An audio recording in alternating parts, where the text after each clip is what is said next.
زمانہ تھا اس طرح کو پورا کام کر سکتا ہے. اس کے لیے پھر صرف وہ تھیسس میں ہوتی ہے 200-300 صفحات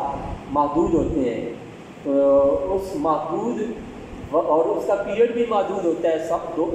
ایم فل کے لیے 1 سال اور پی ایچ ڈی کے لیے 2 یا 3 سال کا وقت ٹائم ہوتا ہے. اس ٹائم میں بھی ہوتا ہے اور اس سے جو پیجز ہوتے ہیں وہ بھی محدود ہوتے ہیں. 300 سے 500 تک کے قریب اس کے پیجز ہوتے ہیں. اس سے زیادہ پھر وہ اور لینتھی ہو جائے گا. تو یہ اس طرح اگر آزادانہ کام کرنا ہوتا ہے تو پھر اس کے لیے عمریں چاہیے اور کئی کتابوں کی کئی جلدیں بن جائیں. تو اس لیے موضوع ایسا ہو اگر اس کی تقسیم کرنی ہے تو آپ کہیں کہ میں مثلا 1947 سے 1960 تک جو حدیث پہ پاکستان میں کام ہوا ہے میں نے اس پہ کرنا ہے, اس پہ کام کرنا ہے. تو اب ایک زمانہ ہے اور ایک کیا ہے مکان ہے. آپ کہیں کہ میں نے 10 ہجری سے جو ہے وہ 20 ہجری تک میں جتنا کام ہوا ہے اس پہ کرنا ہے, یا آپ کہیں کہ بر صغیر میں جو حدیث پر کام ہوا ہے, یا سعودیہ میں جو حدیث پر کام ہوا ہے, جو مصر میں جو حدیث پر کام ہوا ہے, یا مغرب میں جو اہل یورپ نے اہل اسلام علماء یا دوسرے مستشرقین نے جو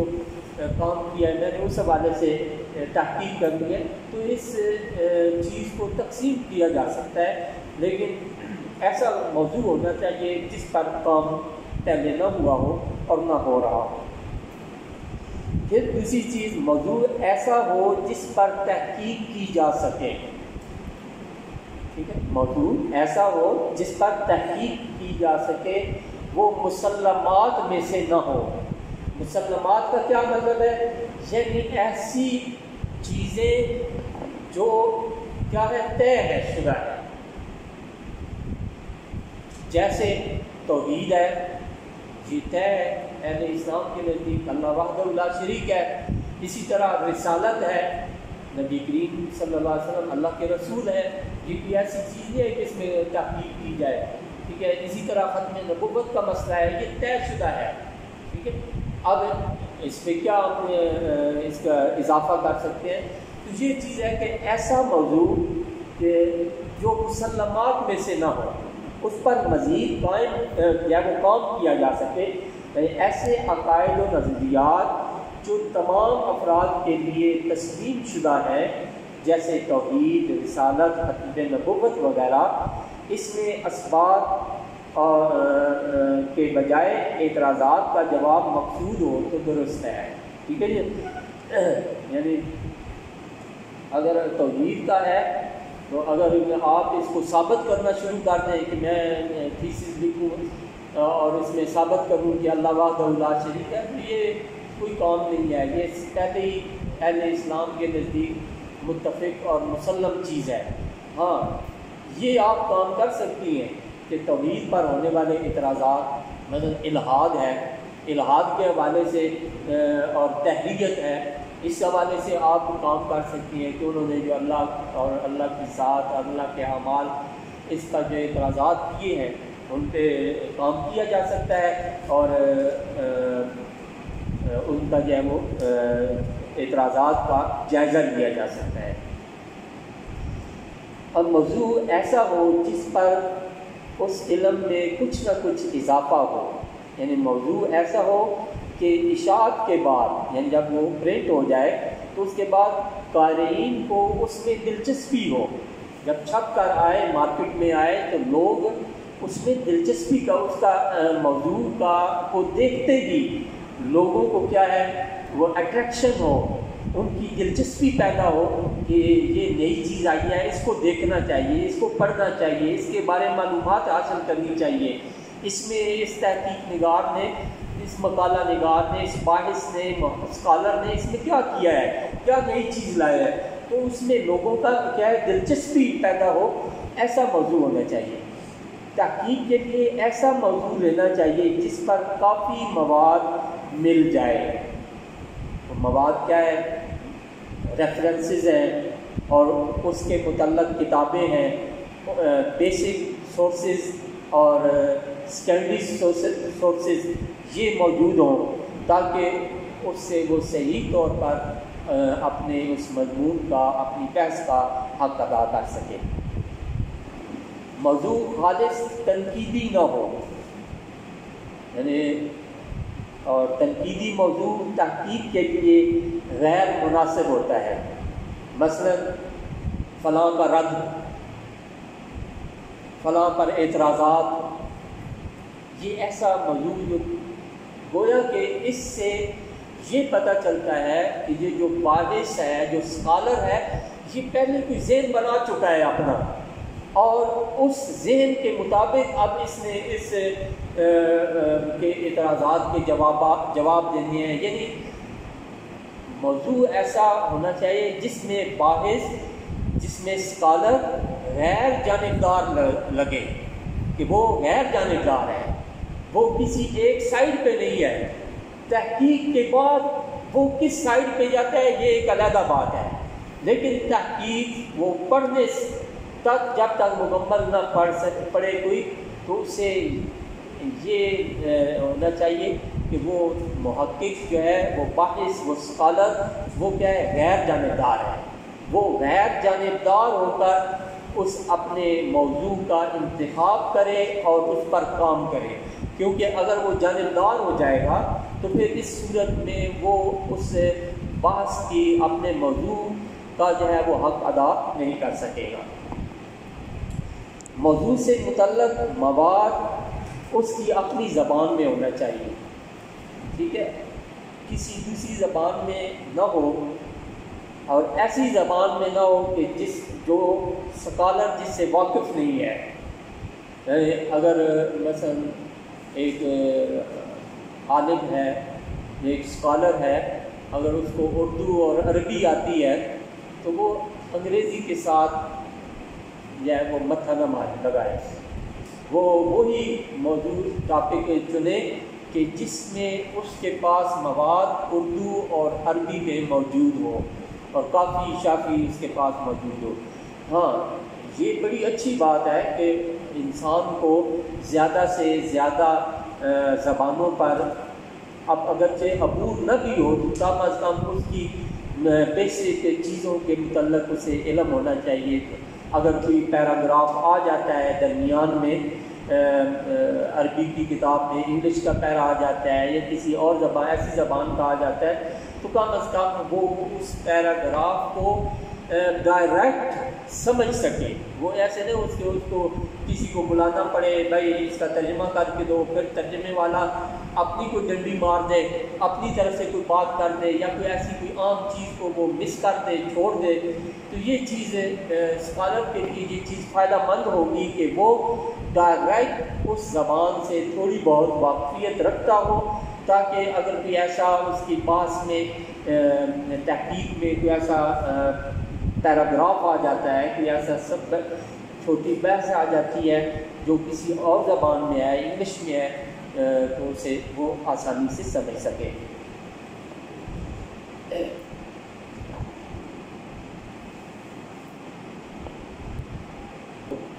جس میں دلچسپی بھی ہو اور اس پہ مواد بھی ہو اور اس آپ کی زبان میں بھی ہو، یعنی جو زبانیں اسکالر کو، باحث کو سمجھ آتی ہیں، جن کو وہ جانتا ہے، ایسی زبان میں ہو، تو پھر اسی صورت میں جو ہے وہ صحیح بحث کا حق ادا کر سکے گا۔ اب مثلا میں نے آپ کی یہ گزارش کی ہے کہ تنقیدی موضوع نہیں ہونا چاہیے۔ مثلا آپ الحاد پہ کام کرنا چاہیں تو آپ اس کا عنوان اس طرح بنائیں کہ جو دیکھنے والا ہے اس کا، آپ کا عنوان پڑھنے والا ہے، جو آپ کا سپروائزر ہے، اسے یہ محسوس نہ ہو کہ یہ کوئی اس میں لڑائی کرنے والا ہے یا اس کا کوئی اپنا جو ہے وہ ذہن پہلے سے تیار ہے، نہیں، بلکہ ایسا عنوان ہو کہ جو قابل قبول ہو، یعنی کسی کو فوراً چبھے نہیں۔ مثلا اگر الحاد کو آپ بناتے ہیں تو آپ الحاد کا رد یہ عنوان نہیں بنائیں گے، بلکہ آپ کیا ہیں، مصلحانہ اور دردمندانہ آپ نے طرز عمل اختیار کرنا ہے کہ آپ نے الحاد کا تحقیقی جائزہ، الحاد کا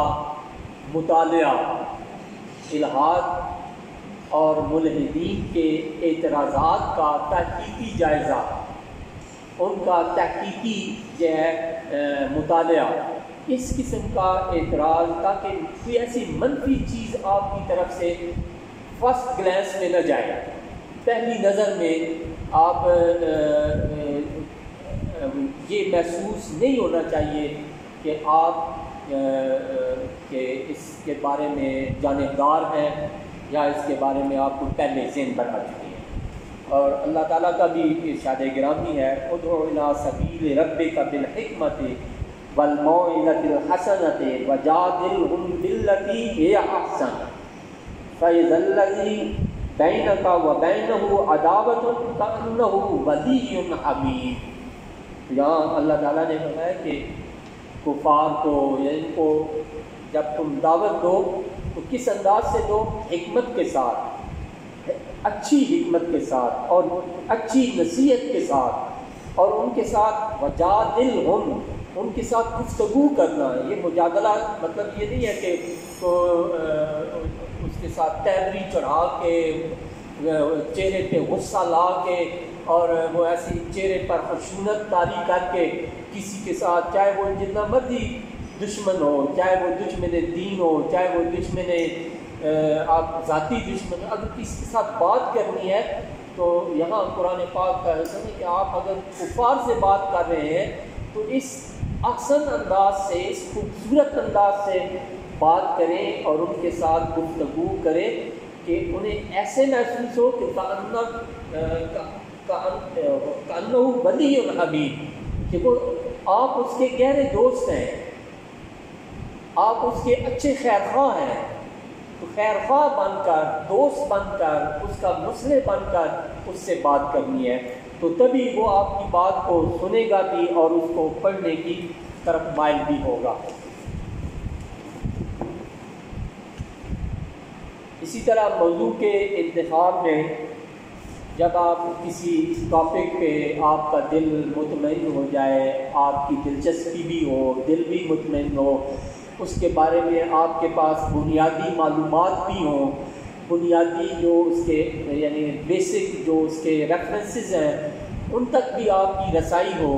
تو پھر یہ نہیں کہ فوراً لکھنا شروع کر دیں، بلکہ اس علم کے، اس اسپیشلائز لوگوں کے، اسپیشلسٹ لوگوں کے ساتھ آپ گفتگو کریں۔ کہ اگر آپ سائنس کے حوالے سے لکھنا چاہتی ہیں تو سائنس، جو علوم سائنس کو جاننے والے ہیں ان کے ساتھ آپ ڈسکشن کریں، ان کے ساتھ بات چیت کریں، انہیں بتائیں میں اس ٹاپک پہ لکھنا چاہتی ہوں، میں اس ٹاپک پہ کام کرنا چاہتی ہوں، اس میں کون کون سے ایسے پہلو ہیں جو جن پہ پہلے کام نہیں ہوا، کیونکہ جو کسی علم کے اسپیشلسٹ ہوتے ہیں انہیں پتہ ہوتا ہے، ان کی نظر ہوتی ہے پچھلے کاموں پر بھی، اور جو موجودہ حالات چل رہے ہوتے ہیں ان میں بھی ان کی کاموں پر بھی نظر ہوتی ہے، تو وہ جائزہ لیتے رہتے ہیں۔ تو ایسے اسپیشلسٹ کسی بھی علم کے، ان کے ساتھ بات چیت کرنے سے، ڈسکشن کرنے سے، ایک تو آپ کو یہ سہولت حاصل ہو جائے گی کہ اس علم کے بارے میں مزید معلومات، آپ کو اتھینٹک معلومات مل جائیں گی۔ دوسرا یہ ہے کہ وہ آپ کو کسی ایسی جہت کی طرف رہنمائی کر دیں گے کہ جس پہ پہلے کام نہیں ہوا ہوگا، تاکہ آپ وہی کام نہ کریں جس پہ پہلے کام ہو چکا ہے۔ آپ کی نظر میں کیا پتہ وہ نیا ہو، آپ نے پہلی دفعہ سنا ہو۔ یہ اس سے جائزہ نہیں لینا کہ میرے پاس یہ کام پہلی دفعہ آیا ہے، یا میں نے اس کو پہلی دفعہ پڑھا ہے، یا مجھے یہ معلومات پہلی دفعہ مجھے، یہ وہ کام پہلا نہیں ہوتا۔ پہلا کام یہ وہی ہوتا ہے جو جائزہ لے کر،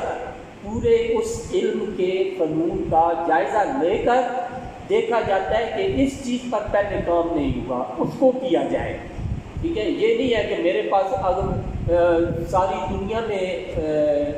وہ بات چیت پھیلی ہوئی ہے، اور میں نے اپنے مطالعے کی کمی کی وجہ سے، اپنی معلومات کی کمی کی وجہ سے، اپنی مطالعہ کتب بینی کی جائے وہ سہل پسندی کی وجہ سے میں اس سے نہیں واقف ہو سکا، تو اب اس کا مطلب یہ نہیں ہے کہ وہ کوئی نئی معلومات ہے، کوئی جانے نہ جانے گل ہی نہ جانے باغ تو سارا جانے ہے. تو یہ ایسی چیزیں کا خیال اسپیشلسٹ کے ساتھ جب آپ ماہرین علوم کے ساتھ آپ جب گفتگو کریں گی تو آپ کو بتائیں گے کہ یہ پہلے کام ہو چکا ہے، یہ پریکٹیشنر ہے، اس پہ آپ کام کریں. تو یہ موضوع کے انتخاب میں اس پر کام شروع کرنے سے پہلے اس علم کے جو ماہرین ہیں ان سے ضرور مشاورت کریں. اسی طرح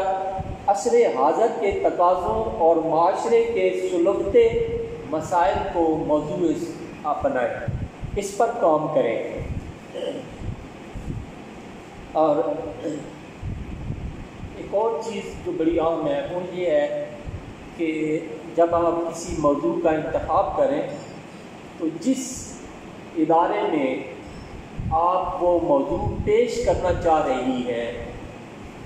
ادارہ ہے، مدرسہ ہے، جامعہ ہے، یونیورسٹی ہے،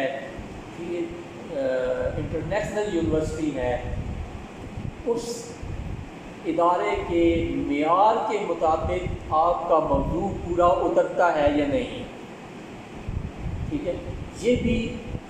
یہ اس چیز کا خیال رکھنا بھی بڑا ضروری ہے کہ آپ جس ادارے میں وہ موضوع پیش کرنا چاہتی ہیں وہ موضوع کیا اس معیار کا ہے. مثلا ایک موضوع آپ نے وہ کسی مدرسہ میں کسی میں بھی چل سکتا ہے، ان کے لیے معلومات نہیں ہوں گی. ٹھیک ہے، اسی طرح کسی کالج میں یا کسی ادارہ میں آپ کوئی موضوع پیش کریں شاید وہاں چل جائے، لیکن جب آپ یونیورسٹی میں ایک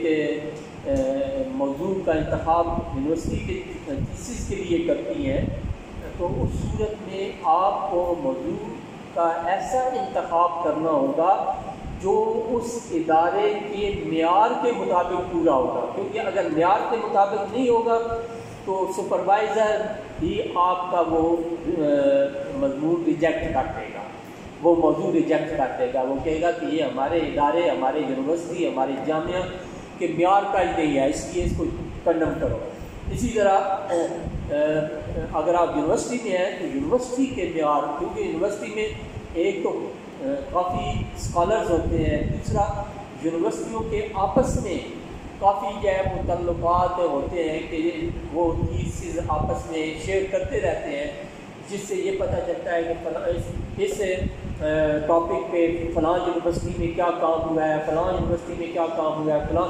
ویسے جب میں تھیسس لکھ رہا تھا، اس کی منظوری لے رہا تھا، تو اس وقت مجھے انہوں نے ایک لیٹر بنا کے دیا کہ یہ لیٹر ہے، اس میں انہوں نے میرے بارے میں تھوڑا سا لکھا اور میرے ٹاپک کے بارے میں. انہوں نے کہا کہ جا کے جو مصر کی مین یونیورسٹیز ہیں اس میں جاؤ اور وہاں سے اس کی تصدیق لے کر آؤ کہ یہ ٹاپک ان کے پاس رجسٹرڈ نہیں ہے، ان کے پاس اس پہ کام نہیں ہوا، اس ٹاپک پہ ان کے پاس کام جاری نہیں ہے. یہ کلیئرنس لے کے آؤ تو تب تمہارا ٹاپک جو ہے وہ آگے پیش کیا جائے گا. تو پھر وہ سارے مختلف یونیورسٹیز میں جا کے وہاں سے ان کے لائبریرین سے کلیئرنس لیٹر لیا تو تب جا کر وہ موضوع جو ہے وہ پاس ہوتا ہے. اس لیے آپ کو یہ بھی اندازہ ہونا چاہیے اسکالر کو کہ جو آپ موضوع انتخاب کر رہے ہیں وہ جس ادارے میں بھی، جس بھی علمی درسگاہ میں، جس بھی کالج یونیورسٹی میں پیش کیا جا رہا ہے وہ اس کے معیار کے مطابق ہو، معیار کو پورا. اب دوسری بات کہ موضوع کیسا نہیں ہونا چاہیے. یہ پہلے ہم نے بات کی ہے کہ موضوع ایسا ہونا چاہیے. اب دوسری بات کیا ہے کہ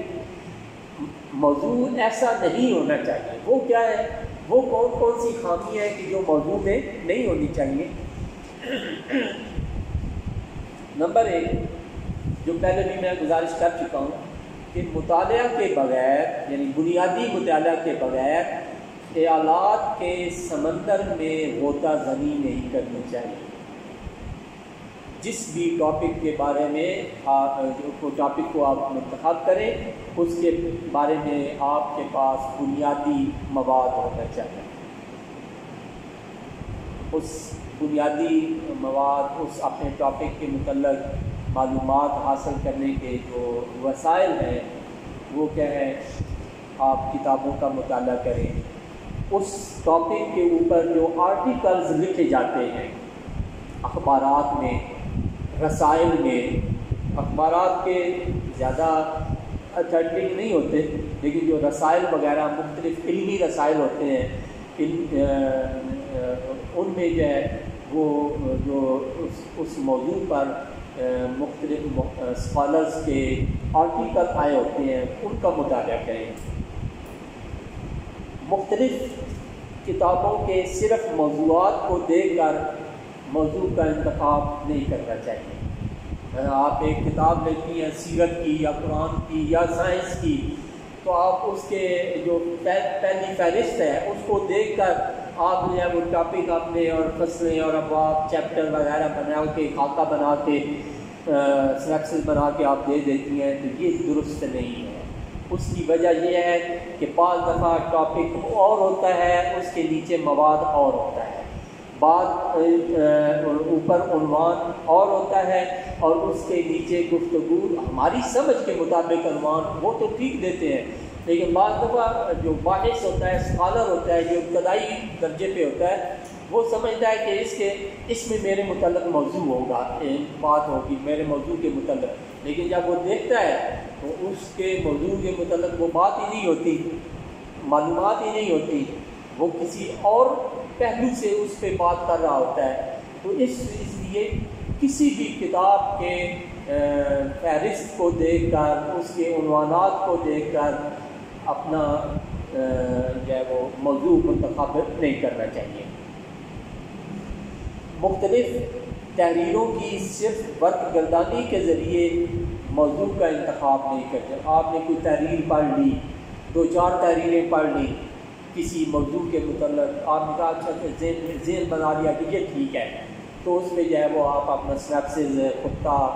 خاکہ یہ بنانا شروع کر دیں، تو یہ بھی درست نہیں ہے جب تک آپ کو بنیادی معلومات حاصل نہ ہوں. مختلف تحریروں کے سرسری طور پر چند ایک صفحات پڑھ کر بھی موضوع کا انتخاب نہیں کرنا چاہیے. اسی طرح شخصیات کی سوانح عمری. ایک ہے کوئی بھی شخصیت ہے، اس کے 2 پہلو ہوتے ہیں. ایک اس کا زندگی کا پہلو ہوتا ہے، وہ کہاں پیدا ہوا، کب پیدا ہوا، اس نے بچپن کیسے گزارا، اس نے لڑکپن کیسے گزارا، اس نے جوانی کیسے گزاری، اس نے بڑھاپا کیسے گزارا، اس نے کن لوگوں کے ساتھ اس کے دوستانے تھے، کن لوگوں کے ساتھ اٹھتا بیٹھتا تھا، کس دور میں وہ پیدا ہوا، اس دور میں اور کون کون سے ایسے لوگ شخصیات تھیں، کن سے اس نے علم حاصل کیا، کون اس کے جو ہے وہ تلامذہ تھے. یہ ساری چیزیں جو سوانح عمری، یہ ان لوگوں کا کام ہوتا ہے جو سہل پسند ہوتے ہیں. یہ محققین، اسکالرز، باعث، ان کے لیے یہ دلچسپی کا سامان نہیں ہوتا، بلکہ یہ ایک ان کے نزدیک یہ ہوتا ہے کہ یہ جو سال پسند لوگ ہیں، جو رخصت کو اختیار کرتے ہیں، یہ ان کے کام ہے. کسی شخصیت کو لے لیا اور اس کے حالات زندگی لکھ دیے، تو یہ ایسا موضوع نہیں ہونا چاہیے. بلکہ اگر آپ کسی شخصیت کے بارے میں لکھنا چاہتی ہیں تو اس شخصیت کے علمی کام کو سامنے رکھیں. آپ دیکھتے ہیں صوفیاء کے حوالے سے لکھتے ہیں تو وہ اکثر کیا کرتے ہیں، ان کی حالات زندگی لکھ دی، ان کی کرامات لکھ دی، ٹھیک ہے، یہ چیزیں لکھ دی، اور جو انہوں نے ساری زندگی جس تعلیم کا پرچار کیا، جس تعلیم پر عمل کیا، جس تعلیم کو پھیلایا، اس کا کوئی ذکر ہی نہیں ہوتا. بس وہ کیسے پیدا ہوئے، کہاں پیدا ہوئے، کیا کھایا، کیا پیا، کیا کرتے رہے، اور جناب یہ انہوں نے کرامتیں جو ہے دکھائیں اور چلے گئے فارغ. یہ تحقیقی کام نہیں ہو سکتا. اس کو کوئی بھی ادارہ تحقیقی کام جو ہے وہ نہیں مانے گا۔ تو اس کے لیے ضروری ہے کہ آپ اگر کسی شخصیت پر بھی لکھنا چاہتی ہیں تو شخصیت کے علمی کام پر لکھیں۔ اس میں بے شک مثلا آپ 5 چیپٹر بناتی ہیں، ایک چیپٹر اس بندے کی حالات زندگی ہو جائے گا، لیکن اس سے زیادہ نہیں۔ اب آپ پورا تھیسس ہی ایک شخصیت پر لکھ دیں تو یہ مناسب نہیں ہوگا، نہ کوئی قبول کیا جائے گا، بلکہ یہ وہ تجارتی نقطۂ نظر سے جو پبلشرز ہیں وہ کتابیں چھاپتے ہیں، فلاں کی کرامتیں، فلاں کے کمالات، فلاں کے یہ چیزیں، ٹھیک ہے، یہ تجارتی طور پہ ہو سکتے ہیں وہ اس بنیادوں پہ، لیکن علمی طور پہ یہ چیزیں قابل قبول نہیں ہوتی۔ اس کے لیے ضروری ہے کہ آپ اس شخصیت کے علمی کمالات کا تذکرہ کریں، اس کی اخلاقی جو اور اس کے اخلاقی کردار کے حوالے سے اس پر بات چیت کریں۔ حضور غوث اعظم رضی اللہ تعالیٰ عنہ ایک ایسی شخصیت ہے جن کے بارے میں بنیادی بیسک چیزیں بچہ جانتا ہے، ٹھیک ہے، ان کی کرامات کے بارے میں جانتا ہے، ان کے حالات زندگی کے بارے میں جانتا ہے، ان کے وہ سچ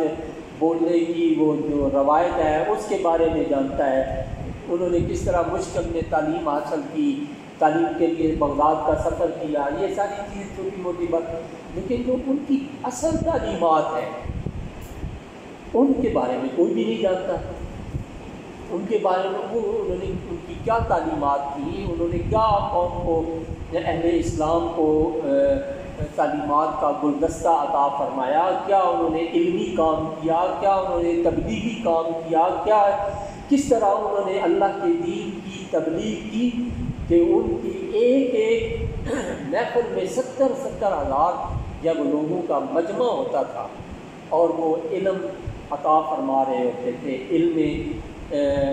یعنی علم کی پیاس بھی بجھا رہے ہوتے تھے، روح کی پیاس بھی بجھا رہے ہوتے تھے، دل کو بھی تسکین عطا فرما رہے ہوتے تھے، انسان کے پراگندہ ذہنوں کو بھی مطمئن فرما رہے ہوتے تھے۔ یہ ساری چیزیں کوئی بھی نہیں جانتا، صرف ان کا جو ہے وہ انہوں نے اس طرح کھایا، اس طرح وہ فلاں جگہ پہنچ جاتے تھے، اس طرح وہ اتنے دن وہ کھانا نہیں کھاتے تھے، اتنی وہ مشقت سے عبادتیں کرتے تھے، یہ سفر، یہ چیزیں جو ایک شخصیت کے سرسری چیزیں ہوتی ہیں، ان کو ہم نے رٹا لگایا ہوا ہے، ان کا ہم نے حفظ کیا ہوا ہے، ان کے ہم ہر وقت بیان کرتے رہتے ہیں، لیکن اصل جو بنیادی چیزیں ہیں ان کا علم ہے، ان کا اخلاق، ان کا کردار، وہ ان کی جو تبلیغ ہے، ان کا جو پیغام ہے، اس کے بارے میں نہ ہمیں پتہ ہے، اور نہ جب پتہ ہی نہیں ہے تو پھر ہم کسی کو کیا بتائیں گے۔ تو اس لیے شخصیت کی سوانح عمری، اس کے حالات زندگی، یہ کوئی ایسا موضوع نہیں ہے کہ جو قابل قبول ہو سکے۔ اگر شخصیت کے حوالے سے لکھنا ہے تو اس کے علمی کمالات اور علمی جو اس کے کام ہے اس کا کام کیا جانا چاہیے۔ اسی طرح انتہائی نیا موضوع کہ جس پر ابھی تک معلومات ہی میسر نہ ہوں یا بہت کم معلومات میسر ہوں، وہ بھی اختیار نہیں کرنا چاہیے۔ جو اہل عزیمت ہیں، جو اہل ہمت ہیں، وہ کر سکتے ہیں، کیونکہ انہوں نے کھوج کر چیزیں نکالنی ہیں، انہوں نے اس چیز کو آگے بڑھانا ہے۔ لیکن وہ لوگ جن کے پاس ٹائم کی کمی ہو، جن کے پاس وسائل کی کمی ہو، جن کی مصروفیات زندگی زیادہ ہوں، تو وہ ایسا فوراً نیا جو ہے وہ ایسا ٹاپک منتخب نہ کریں جس سے انہیں معلومات حاصل کرنے میں دشواری پیش آئے۔